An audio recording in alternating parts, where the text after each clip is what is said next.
everyone, welcome back to my YouTube channel Next Chapter with RK. The book that I am reviewing today is Never Lie. This book is literally everywhere, Bookstagram, Bookstock, YouTube, you name it, and it's there. I was so impatient to read this book that I literally ordered it from Blinkit because I could not wait for a one-day delivery. Is it worth the hype? Let's find out. Book follows young couple Trisha and Ethan who are recently married and are looking for their dream house. It is when they are on their home search. They are hit by a snowstorm and they were forced to spend their night in an abandoned mansion. It is only when they find out that it is not a normal, ordinary mansion. It belonged to famous psychiatrist Dr. Andreen Hale, who disappeared years ago without leaving a trace. Tricia starts exploring the house and then she finds out a hidden room full of cassettes of Dr. Hale's patients recording.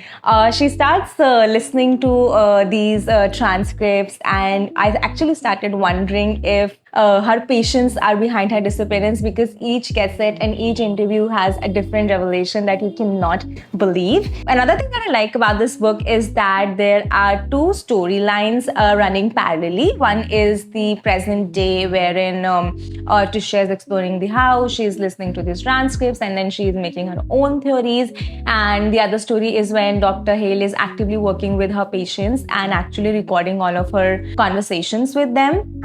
Throughout the book, I eagerly waited for these two storylines to collide, and that is what kept me hooked to the book. I kept turning the pages to see that when both the timelines will come face to face and there will be an explosion. Another thing that I liked about this book is the transcript. So you see that how the interview and the dialogue is. So writing is. So I think after every 10 to 15 pages, you will get a transcript, which is an exciting fact to read in a book, because it's not like a very plain story that's going on. You enjoy the dialogue, and each transcript has something to reveal at the end.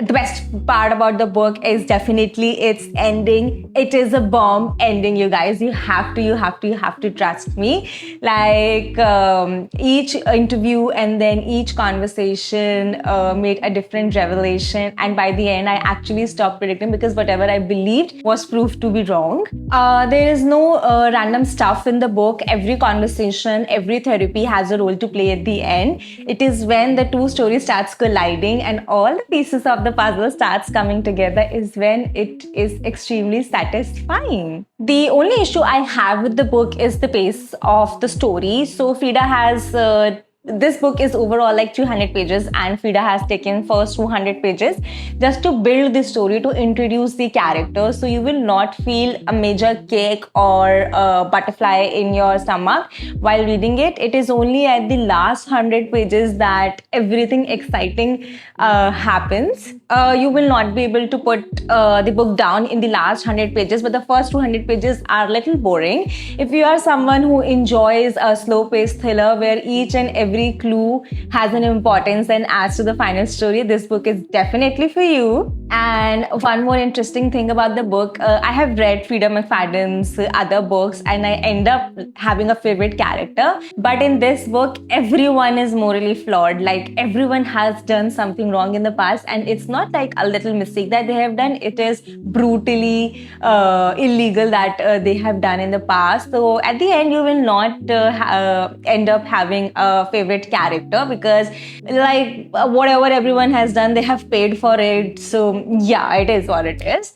Overall, I have given a 4-star to this book.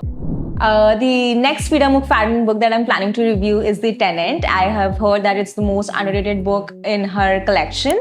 But if you would like me to review any of her other books, do comment down below.